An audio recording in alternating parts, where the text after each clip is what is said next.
Flower in the crannied wall. I pluck you out of the crannies. I hold you here, root and all, in my hand, little flower.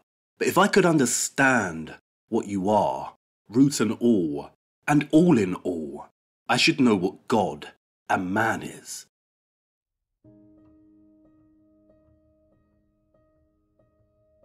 There is a great labyrinth ahead of us, full of nooks and crannies.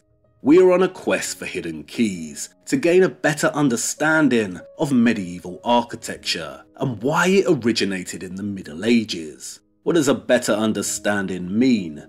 Well, it all started with two Frenchmen, didn't it?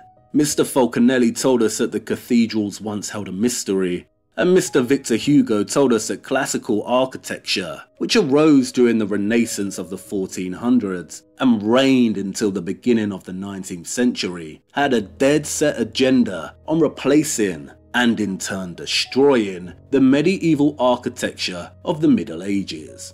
Together, these two Frenchmen suggest that medieval architecture had a secret that a force in our world did not want us to know about. So we're going to put them to the test. Is there a lost secret? Could Falconelli be correct? Do the cathedrals really hold a great mystery? Well, I can tell you right now, no, Falconelli is not correct. There is no lost secret, and the cathedrals do not hold a mystery. No, they hold many. That's right, the mysteries of the cathedrals, plural. You know medieval architecture, don't you? Of course you do. If we were playing a word association game and picked the word medieval, you'd shout knights on horseback, dragons, castles, moats, kings. And if I said the word Gothic, I bet you shout the following: dark, ghosts, cemeteries, monsters, bad makeup. And if I pick cathedral, maybe you'd shout gargoyles, spires, God, bells, prayer, choir, holy. You see, the third one, cathedral, yields better results. But if you combine the two, Gothic cathedral, what are you left with? A dark shadow over a divinely inspired structure. A slightly problematic and confusing stereotype that has a long and, I'd argue, deliberate historical formulation. You know medieval and Gothic architecture. I know you do. Those imposing wonders of stone geometry entered our collective imagination a long time ago. They haunt the misty moors of Wuthering Heights and Jane Eyre. They birthed monsters such as Frankenstein and Dracula. They summon the spirits in The Lady in Black and The Turn of the Screw. Their chambers contain devilish portraits such as Dorian Gray's. They populate fantastical realms where dragons, men, elves, orcs and sorcerers battle over magic rings. They are formed of the same stonework that clasps Arthur's sword. The medieval architectural style ignites the imagination like no other. And the cathedrals, minsters, abbeys and churches. If you live in Europe, then you don't have to venture far until you can spot one. This is especially true if you live in a country like England. I don't think you can travel 10 miles in a country like this before you see one on your horizon. Spires and towers pierce the twilit, bruised skies above, like the upturned rusted swords of fallen Mercian kings. In towns like Lincoln, Lichfield, York, Wells, Gloucester, Peterborough, the cathedrals tempt and beckon a person's imagination. Come with me, they say, back through the foggy, lamp-lit lanes of lost time to an era in which England may not have been part of a broken kingdom, but something else entirely. But did you know that despite their stereotypical reputation as settings for the macabre and the eerie, many used to be painted inside? I'm not lying. Some 19th century Gothic revival pieces pay homage to the style's painted past.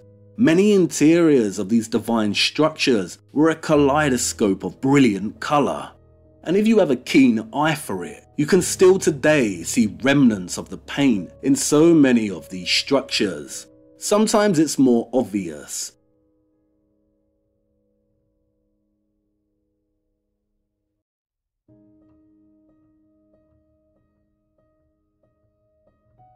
Sometimes it's subtle.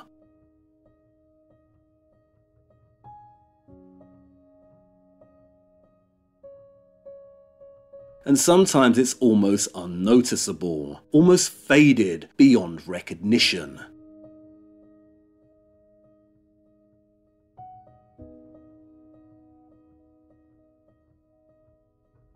Greens, blues, yellows, reds. They don't emphasize the colourful paint in the ghost stories, do they? And what's even more staggering is this. If you start visiting many medieval structures, you'll notice something. The stone outside, especially on the north and west facing exteriors, is very aged. As expected, right? If a minster is over 700 years old, then you'd expect time has left its mark, especially the places that don't get much sun. But if you venture inside, you'll see that the interiors, the piers and columns, etc., have not aged so dramatically. And why? Because they were not exposed to the elements, the weather outside. So why did most of the paint disappear? It wasn't time, no. It was scrubbed away by man. And why? Could the painting have told a certain story? A different story, perhaps? And painted by whom? Well, that's an obvious one, isn't it? Craftsmen. The butcher, the baker, the candlestick maker, the tanner, the painter, the shoemaker, the apothecary, the carpenter, the cloth maker, the mason. These are the guilds of the medieval period. The medieval stonemason was not just anyone with a mallet and chisel. They were highly skilled craftsmen, at once an architect, engineer, builder, an artist and visionary, with a boldness and courage like no other. The medieval stonemason system was a hierarchy of three classes: apprentice, journeyman, and master mason.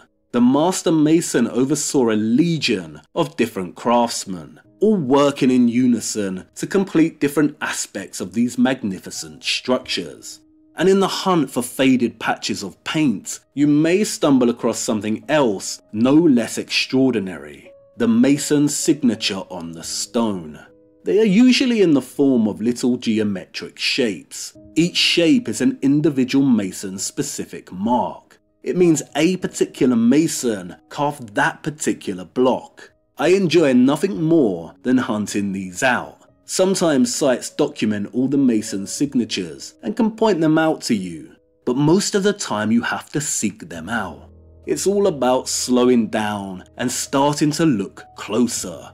Sometimes from afar, an arch is just an arch, but if you really look, you may see traces of the work process. Individual stones numbered, indicating their intended placement in the arch. The nooks and crannies of real masonry. Southwell Minster is one of my favourite medieval structures of all time, and it holds one of the most stunning treasures in the world, its octagonal chapter house. If you can, then don't wait. Go and see for yourself the Leaves of Southwell, the finest stonework in all of England. This is not just naturalistic carving. It's a bower full of secrets within a larger forest of stone. The leaves, fruit, flowers are accompanied by animals, hounds catching hares, birds perching, and not just leaves, but buttercups, maple, wormwood, vine, oak, hawthorn, ivy, a rose, flower in the crannied wall. Look at the sublime arches and capitals. Each piece of stone is one block, and the masons have carved the leaves out of the same block, somehow hollowing the space behind them. Look at the star-ribbed ceiling and its centerpiece. And every time you visit, you discover something new. It's full of surprises hidden away. For instance, this capital holds a secret, and you have to sit down and look up to spot it. What's above and behind the leaves here on the capital? Two little stone pigs tucked away and grazing. And it's not just Southwell. The attention to naturalistic detail is found all across medieval and Gothic stonework. We even see it honoured in the revival pieces. Look, butterflies resting on leaves, bees humming, and parrots nestling in the foliage. There's always a surprise waiting to be found. You see this little nugget of stone right here? That's a little mouse. And what does this reverence of the natural world tell us? Does it confirm Francis and Joseph Giles' assertion that although St. Augustine believed that man could best perceive God directly through faith, most medieval thinkers were followers of an alternative tradition, that of Boethius, who believed that knowledge of God could be attained through examination of the beauty and order of the universe.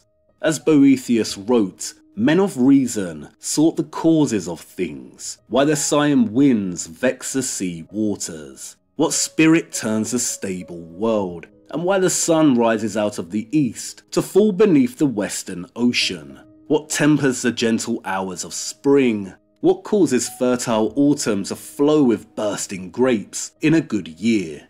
It was all about nature's secret causes. Could this be true? Did the medieval Europeans really believe that the best way to perceive God is through contemplation of the natural world? Where the wind shakes the leaves, there's God. The sound the brook makes as it navigates through stony outcrops, there's God. Nature's secret causes. And then there's the mystery of the Green Man. A figure of an anonymous man with a face made of or inextricably bound with the leaves.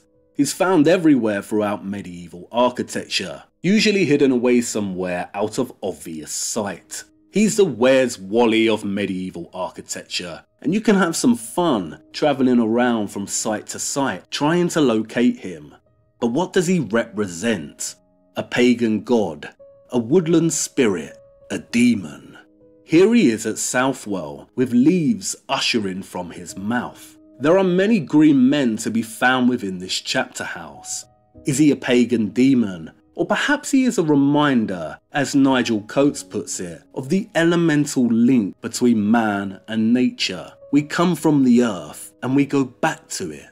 Or as Tennyson said about his little flower, if I could understand what you are, root and all in all, I should know what God and man is. Nature's secret causes. They don't show you the naturalistic carvings in the horror movies, do they? And did you know that many, not all of them, but many cathedrals, minsters, abbeys and churches are cardinally aligned, especially in England? The choir is usually a line pointing toward the east, and the nave the west. Why would that be?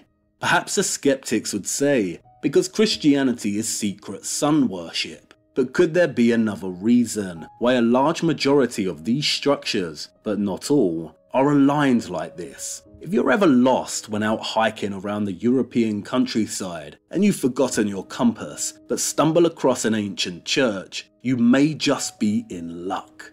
The nooks and crannies, the secrets and mysteries, we're after them. There is a great labyrinth ahead of us, so what's it all about? I am going to try and tell a story of the Gothic with a particular focus on the United Kingdom and Europe by extension. But no, that doesn't really cut it. Gothic is not the right word. Gothic architecture was born in the 12th century and ended in the 16th century. Our inquiry transcends this period. I will also be exploring what came before. Okay, how's this? I am going to try and tell a story of medieval architecture and the Middle Ages with a focus on Europe. That's better, but not spot on. As you will see, medieval architecture transcends the Middle Ages. We will also be looking at both antiquity, the time period before the Middle Ages began, and modernity, the time period that followed. And although I will be focusing on Europe, this does not mean that geographic spaces and nations outside of its boundaries are not important. nor does it mean that I will not be exploring and drawing on them to inform my arguments. What it means is I do not have the experience or jurisdiction to make a real argument for the architecture outside of Europe. Why? Because I cannot go and explore it firsthand. When I do discuss spaces outside of Europe, I will be engaging with them in an academic sense, i.e. with the historical literature, the arts, photographs and so on. The complexity. It's terribly hard to summarize. I think I put it better earlier. Our two Frenchmen suggest that medieval architecture had a secret that a force in our world did not want us to know about. So we're going to put them to the test. Much better. I am hoping what we discover will help shed some light on other matters, two of which I will outline now. The first is a certain theory that's been floating around for some time now. Have you heard of it?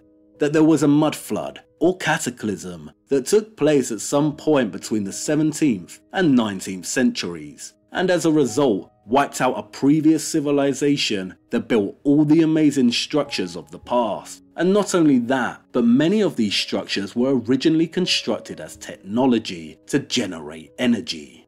The second is the work of Anatoly Fomenko. Many do not realize that Fomenko's work was actually the central driving influence in the conception of the mud flood reset theory. While we will explore Fomenko in detail much later, a very basic summary of his work is that roughly 1,000 years of our chronology are fabricated through means of phantom copies or duplication of other historical events, and that antiquity, as we know it, the Romans, the Greeks and Egyptians, actually occurred during the Middle Ages. Fomenko's work is fascinating and worth reading, even if you do not agree. And as you will see, I both disagree and agree with Fomenko on a lot of points. Through all of this, I will be making a handful of arguments of my own in relation to the Middle Ages and medieval architecture, spanning topics such as technology, historical fabrication, theology and spirituality, social and economic politics. And it's worth outlining now some central, overarching questions that I intend to ask and investigate. Does the birth of Gothic architecture in the 12th century demonstrate that the real industrial revolution of Europe actually occurred during the Middle Ages? Was the Industrial Revolution that took place in Great Britain between 1760 to 1820 not really a technological revolution at all, but an applied expansion of pre-existing technology and formulated with the aim of destabilizing Europe and establishing globalization, and by extension, globalism? Was there an attempt to implement globalization during the 14th century that failed and resulted in a catastrophic end to the Middle Ages? If so, why did it fail? Well, that sounds a little serious and boring, right? But really, in essence, it's like I said before, we are on the quest for keys to put our two Frenchmen to the test. And what is a key? Well, just about anything really. A key could be a piece of architecture, it could be a book, a painting, a poem, a map, a geographical location, a word, a name, a sentence, a symbol. It could be from antiquity, the Middle Ages, the 19th century, or even our current era. Absolutely anything. If it opens a door, it's a key. But this doesn't mean all keys are useful either. Some open doors only for you to reach a dead end later down the line. And no doubt this will happen to us, but the keys are the goal.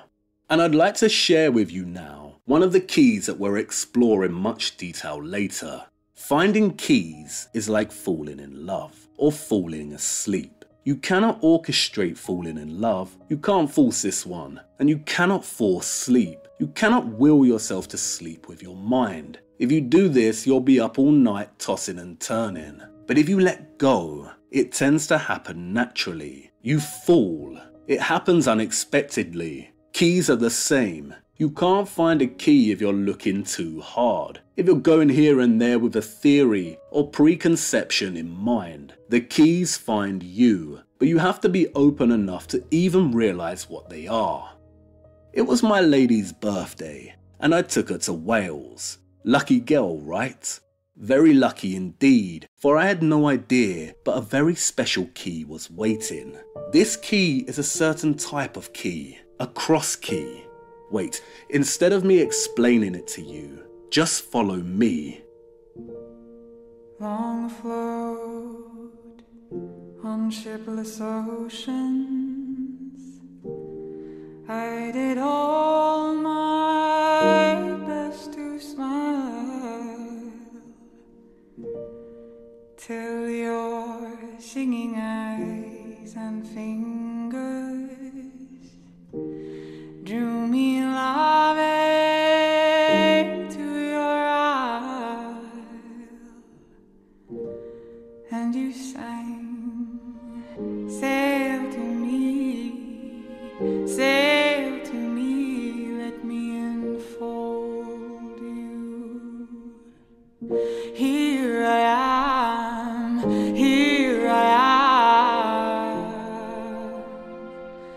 waiting to hold you.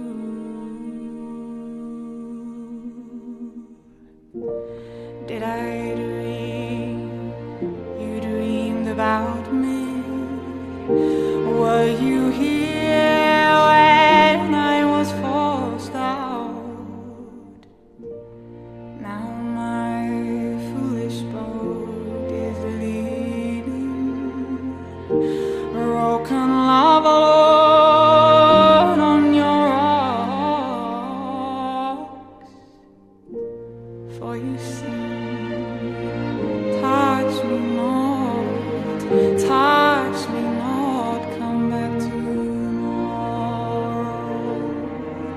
And oh my heart shies from the shore.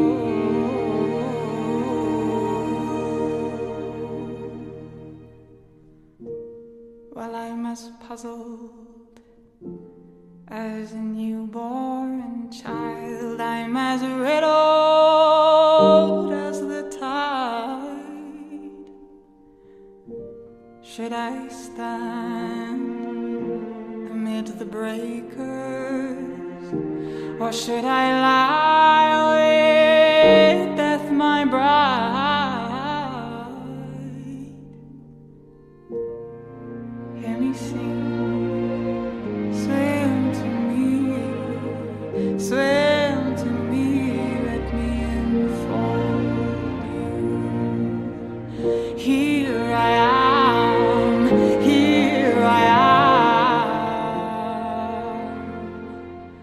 waiting to hold you.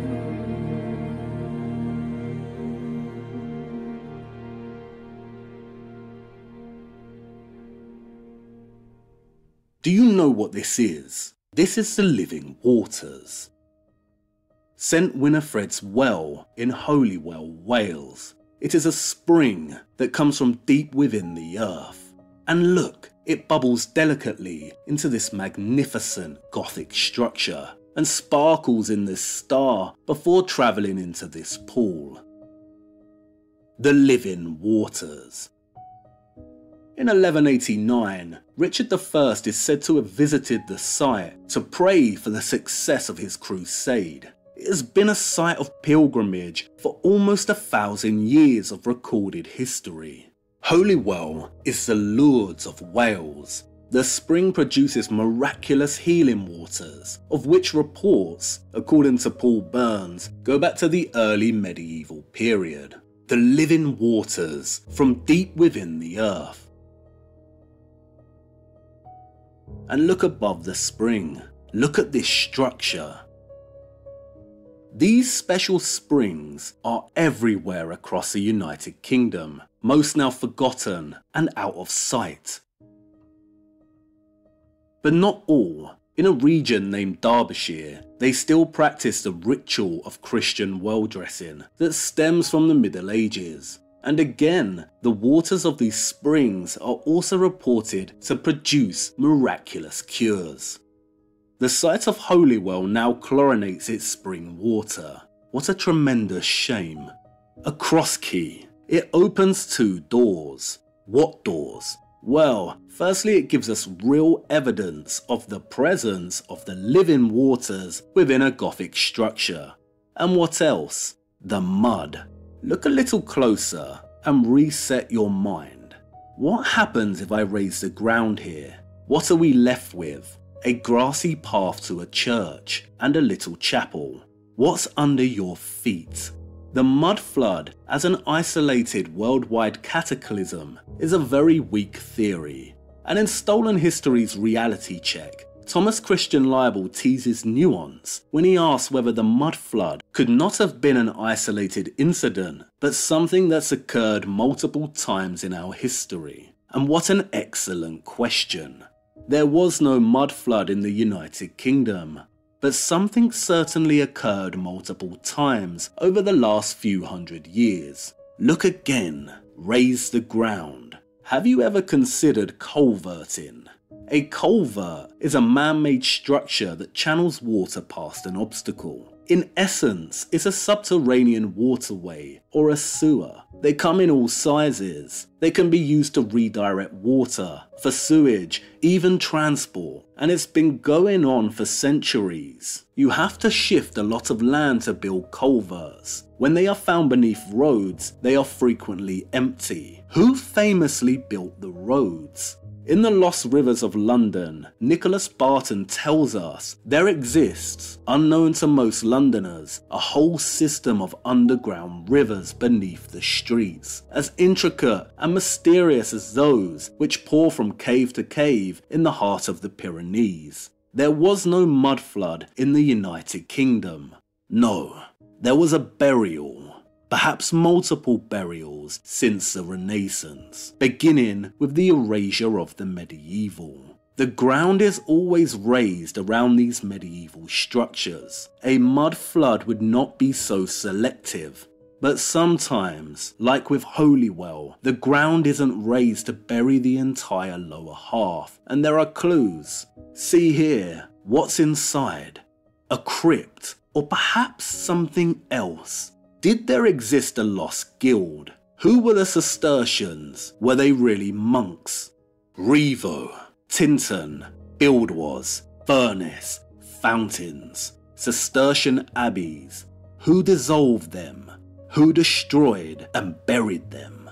The living waters, nature's secret causes, buried long ago and made secret. Even in a place like London, UA Thamthorpe puts it beautifully. At our feet they lie low, the little firm and underground rivers of London. Effra, Graveney, Falcon, Quaggy, Wandle, Walbrook, Tyburn, Fleet, whose names are disfigured, frayed, effaced. These are the magogs that chewed the day to the basin that London nestle in. These are the currents that chiseled the city, that washed the clothes and turned the mills, where children drank and salmon swam, and wells were holy. They have gone under, boxed, like the magician's assistant, buried alive in earth, forgotten like the dead. Boxed, forgotten like the dead, buried like the dead. Where do we bury the dead?